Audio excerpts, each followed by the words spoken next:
Assalamualaikum warahmatullahi wabarakatuh. Alhamdulillah ini pada Selasa pagi ini perdana kita podcast Pantura Pos di pagi hari. Kali ini bersama dengan seorang dokter yang kebetulan menjadi ketua paguyuban ketua paguyuban donor darah plasma konvalesen sukarela PDD PKS PMI Kota Tegal, Pak Dr. Fikri Al-Mujtahid ya? Al-Mujahid ya? Ya. Mohon maaf. Fikri Al-Mujahid. Al-Mujahid pakai Al-Mujahid. Saat ini sebagai Kepala Puskesmas di Bonglor Kota Tegal. Nah, kita akan bincang-bincang tentang apa itu plasma konvalesen gitu ya Pak ya? Baik, bacanya konvalesen Pak? Konvalesen, iya. Konvalesen.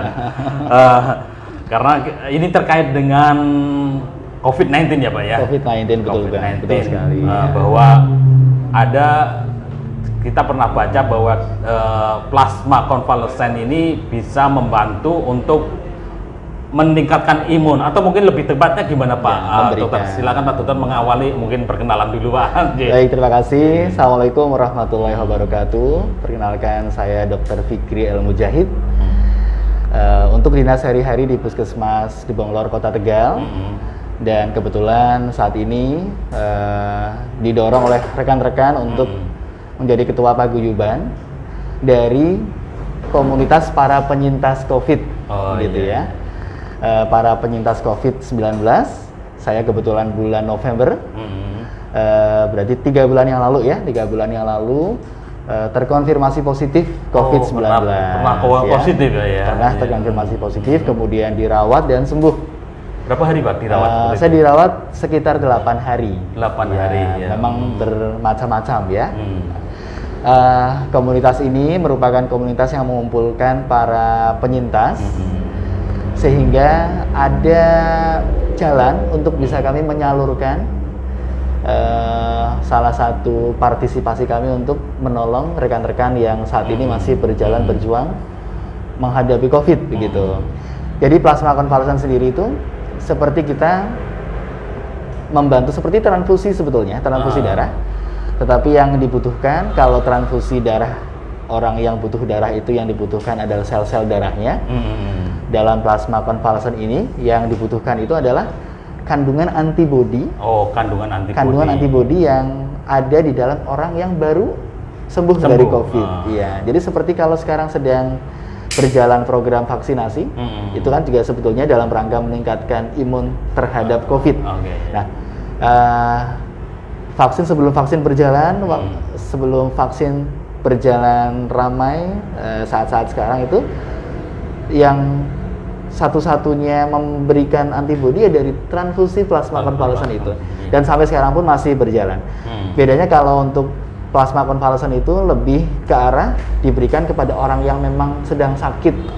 Khusus yang sedang sakit COVID ya. Antibodi yang ada pada para penyintas COVID ditransfusikan kepada yang sedang menderita COVID, sehingga antibodi yang kami miliki bisa ditransfer ke yang sedang menderita ya, dengan harapan bisa membantu melawan COVID-nya. Jadi melawan virusnya yang di dalam tubuh. Tetapi memang pengobatan yang lainnya tetap dijalani karena kondisi-kondisi yang ada pada pasien COVID seringkali tidak karena COVID-nya saja. Kebetulan kan ada penyakit penyerta yang lain, sehingga dengan tetap didampingi oleh perawatan dokter yang lain, salah satu upayanya adalah meningkatkan daya tahan tubuh dengan memberikan transfer antibodi lewat plasma konvalesen. Gambaran umumnya seperti itu. Gitu. Untuk sementara ini sudah berapa orang Pak yang bergabung dengan paguyuban tadi yang ya betul. Kebetulan memang kita belum lama launching kemarin ya, deklarasi tanggal 15 kalau nggak salah 15 Februari. Sekarang mungkin ada sekitar 40-an orang. 40-an orang yang bergabung di tempat kami, dan kami membuka seluas-luasnya kepada para penyintas. Kalau sebelum-sebelumnya belum ada gambaran ingin bergabung ke komunitas mana, saat ini kami siap menerima teman-teman rekan-rekan yang baru saja sembuh. Jangan ragu-ragu untuk bergabung bersama kami, karena kalau dulu itu orang ingin mengakses donor plasma itu bingung, ya mau kemana. Iya. Seringkali meminta informasinya itu acak, ya. Jadi kita sering dapat share-sharean kebutuhan plasma, itu kan acak aja, sebar kemana-mana tanpa tahu sebetulnya yang kita share itu orang yang pernah COVID atau bukan, gitu ya. Dan orang yang pernah COVID pun mau menyalurkan juga bingung ke siapa, kemana gitu ya. Jadi Paguyuban ini seperti marketplace sebetulnya, mempertemukan antara mereka yang memang bisa memberikan donor plasma dan mereka yang memang membutuhkan donor plasma, ya. Dan semacam ada verifikasi berarti kan? Betul sekali. Ini memang dari plasma konvalesen yang memang orang habis sakit yang sudah sembuh. Lalu sekali. Ini pasien yang memang butuh, gitu ya. Betul. Untuk sementara ini kemana? Ke PMI ya Pak? Atau ya, kalau untuk secara mudah ke PMI bisa. Nanti dari PMI akan menghubungi kami. Menghubungi kami untuk menanyakan apakah ada rekan-rekan Paguyuban yang saat ini siap, mungkin kondisinya paling ideal, ya, misalkan belum lama sembuh, belum lama sakit, belum lama sembuh dari sakitnya, begitu ya. Karena memang makin lama fase dari sembuh, karena optimalnya itu memang biasanya di 3 bulan awal. Kalau misalkan ada pasien baru sembuh dari COVID masih dalam rentang 3 bulan, biasanya antibodinya masih tinggi-tingginya. Jadi kalau misalkan kita mendonorkan pada rentang tersebut, insya Allah pengaruhnya cukup bermakna untuk membantu melawan kondisi COVID pada orang tersebut, orang yang sakit. Kalau saya dengar-dengar memang ini Paguyuban, saya malah baru mendengar di Tegal ini memang secara nasional belum menjadi gerakan bersama atau gimana ini? Betul. Kalau untuk Paguyuban, informasi kami dari pengurus PMI Kota memang sepertinya pertama di Indonesia. Di Tegal ini ada Paguyuban, ada Paguyuban yang khusus untuk plasma konvalesen. Sebetulnya untuk Paguyuban donor darah sukarela itu ada yang secara umum. Ya. Kalau gerakan plasma konvalesen sendiri itu sudah digaungkan oleh Bapak Presiden, oleh Pak Gubernur. Tapi yang berupa Paguyuban, ya, itu yang resmi level kota, itu baru di tempat kami. Mungkin ada komunitas kecil-kecil aja. Tapi kalau yang dihimpun dalam jumlah yang cukup besar dan kita berkoordinasi dengan rumah sakit, dengan PMI Kota, mungkin baru Paguyuban kami begitu. Kalau sudah plasma itu kemungkinan sembuhnya menurut Bapak itu berapa? Kalau persentase saya tidak memiliki angka, karena memang lagi-lagi tingkat fatalitas dari COVID itu tidak semata-mata dari tingginya angka COVID, titer COVID-nya, tetapi memang ada komorbid yang menyertainya, jadi penyakit penyertanya. Tapi cukup bermakna untuk melawan kandungan COVID yang ada di dalam tubuh. Begitu. Untuk angkanya memang kami belum kayak efek samping ada nggak untuk plasma begitu didonorkan, ada efek? Kalau yang khusus plasma sih tidak ada. Tidak ada ya. Tapi kalau untuk efek sesaat dari transfusi seperti efek transfusi pada umumnya. Misalkan ketika kita dimasukkan transfusi kan ada yang merespon awal dengan sedikit menggigil, ya, demam sesaat, mungkin ke arah respon dari transfusi secara umum. Tetapi bahwa ini transfusi plasma konvalesen ada efek khusus, itu sebenarnya tidak ada. Ya. Resiko-resiko yang menyertai juga tidak cukup bermakna. Ya. Kalaupun ada resiko tertular penyakit, transfusi itu kan memberikan darah dari orang ke orang. Ada yang menyampaikan kekhawatiran tertular penyakit dari orang yang memberikan transfusi, sebetulnya juga bisa diantisipasi dengan screening yang dilakukan oleh unit transfusi darah. Biasanya memang semua pemberian transfusi pasti sudah ada screening dari kantong darahnya, apakah ada penyakit tertentu. Jadi kekhawatiran itu juga sebetulnya tidak perlu terlalu dikhawatirkan mengenai kekhawatiran akan tertular penyakit. Justru yang dimasukkan itu antibodinya. Ya, jadi antibodinya itu yang diharapkan bisa meningkatkan daya tahan tubuh dari orang yang sedang sakit, terutama yang level sedang menuju berat itu memang. Menurut keterangan yang ada sampai saat ini itu bermakna untuk pasien yang sedang menjalani COVID di level yang cukup berat, begitu. Ini khusus untuk orang sakit, orang sehat nggak perlu ya berarti ya? Belum perlu ya. Tidak usah. Orang sehat, kalau orang sehat cukup vaksin aja. Vaksin Vaksin untuk mencegah. Pencegahan ya. Terus ini dalam begitu dibentuk permintaan sudah mulai ada atau memang sebelumnya sudah ada permintaan tentang plasma konvalesen? Kalau permintaan saya kira sudah sebelum paguyuban ada, sudah ada permintaan. Bahkan adanya paguyuban ini juga untuk menjawab kebutuhan tersebut. Permintaan banyak, tetapi masih kebingungan akan kemana, gitu ya. Kemudian para penyintas makin banyak, tetapi juga kebingungan akan menyalurkan kemana, sehingga paguyuban ini dibentuk begitu. Ini kayak bentuk ibadah sebenarnya. Betul. Ini salah satu gitu ya. salah satu amal yang bisa diberikan oleh kami yang tadinya itu pada titik terendah. Jadi ini apa namanya? Branding yang sedang kita bangun itu from zero to hero. Jadi orang yang penyintas COVID, apalagi di awal-awal. Kalau sekarang sudah mulai terbiasa orang mendengar COVID. Tapi COVID di awal-awal itu perjuangannya luar biasa. Tidak sekedar berjuang melawan sakitnya, tetapi juga berjuang melawan stigma masyarakat. Sempat kita dengar yang ditolak masuk lingkungannya ditolak, ada yang meninggal sampai ditolak pemakaman. Itu karena stigmanya buruk sekali awal-awal. Sekarang sih sudah mulai terbiasa. Saya menyatakan, kalau saat-saat sekarang ya, saya menyatakan bahwa saya COVID sekarang sudah mungkin tidak seberat dulu. Dulu itu disembunyikan, nggak berani orang cerita COVID ya. Gitu. Nah, setelah zero, kemudian fase-fase perjuangan mereka sudah terlewati. Nah, giliran mereka menjadi hero, menjadi pahlawan ya.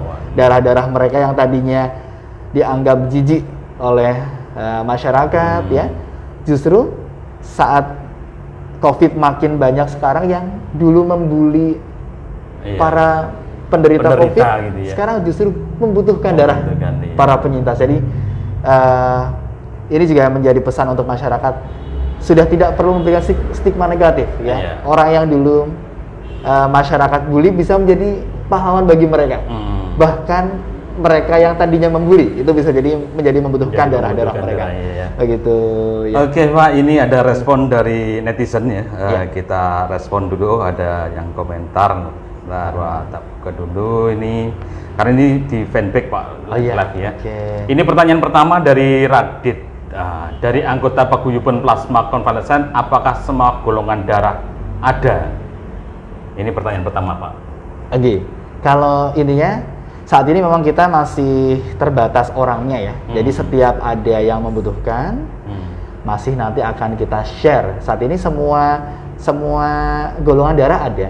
Cuma nanti setelah sudah terdata yang memiliki golongan darah yang sesuai, masih akan dilakukan screening saat akan pengambilan darah.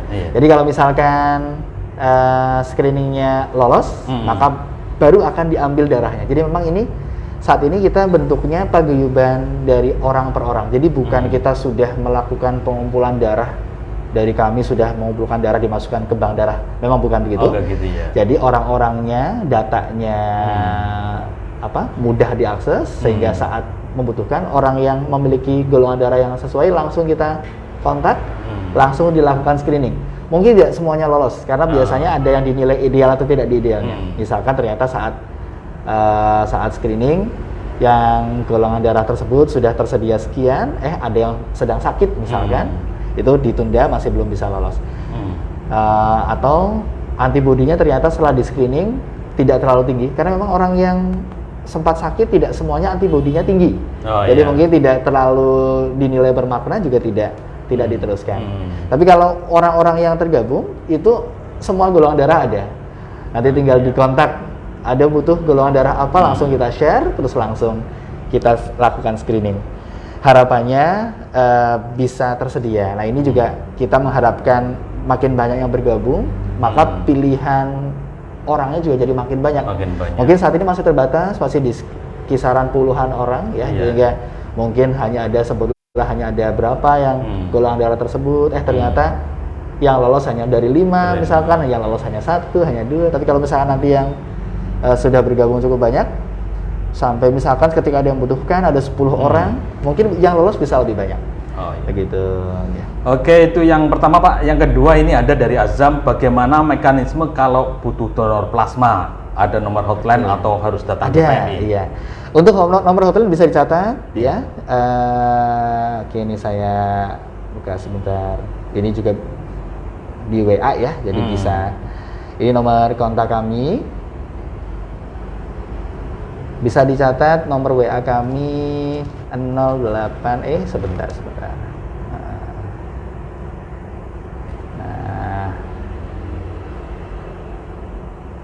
Nah, kok tidak terbuka filenya. Nah, ini ada sebentar. Jadi nomor WA kami 0821 3722 2369.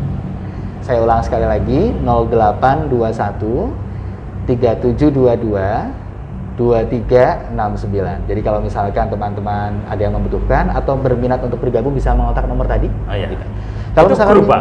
Itu bukan? Bukan, itu nomor Ya? Nomor hotline. Iya, nomor hotline. Kalau grup nanti ada sendiri. Grup nanti ada kalau misalkan sudah apa ya?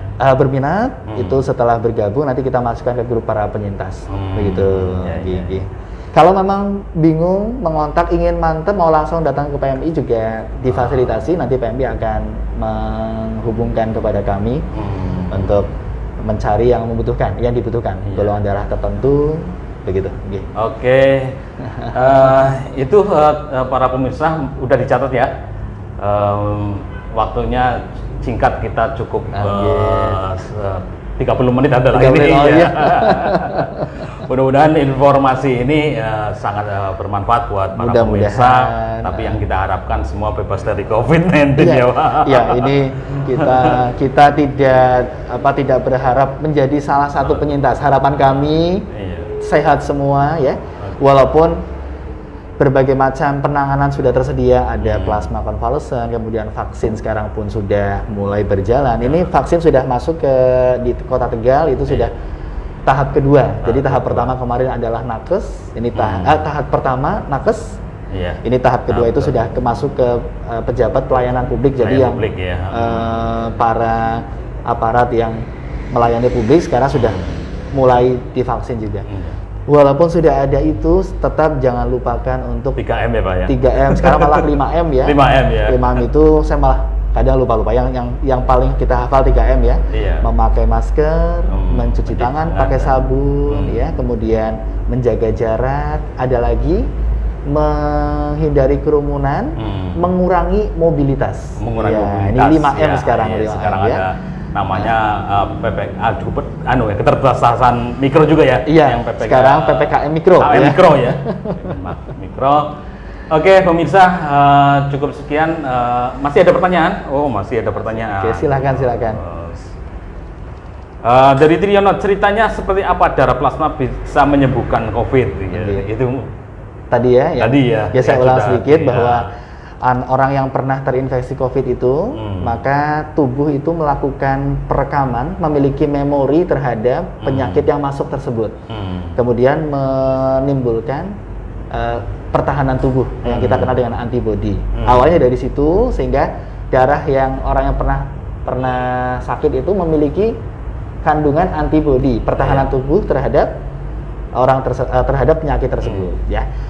Nah, biasanya kan pertahanan tubuh terhadap diri sendiri, sehingga orang yang pernah sakit dalam rentang 3 bulan sampai 6 bulan insya Allah lebih kebal terhadap penyakit itu. Nah, harapannya kekebalan itu bisa ditularkan ke yang lain dengan transfusi. Jadi konsepnya itu, kenapa bisa menyembuhkan? Sebenarnya lebih ke arah meningkatkan kekebalan tubuh, imun terhadap penyakit tersebut. Ya, secara spesifik. Ya, sebenarnya kalau pribadinya sendiri punya kemampuan imunitas yang tinggi juga bagus juga ya. Bagus juga ya. Kalau itu kan untuk yang pernah sakit. Jadi kalau misalnya kalau yang imunitas secara umum itu juga tetap dijaga ya, tetap menjaga kesehatan. Kalau yang dimaksud antibodi ini adalah daya tahan tubuh secara spesifik terhadap virus tersebut. Ya. Jadi kalau yang pernah sakit ada jadi pertahanan tubuh ke virus tersebut. Seperti istilahnya punya Kopassus tersendiri yang sudah sakit itu udah punya pasukan sendiri untuk melawan COVID. Itu gampangan. Betul. Terima kasih Pak Dokter. Sama-sama Pak Abdul. Mohon maaf dalam menyampaikan acara ini, Pak. Mudah-mudahan bermanfaat dan insya Allah. Terima kasih. Sama-sama. Assalamualaikum warahmatullahi wabarakatuh. Waalaikumsalam warahmatullahi wabarakatuh.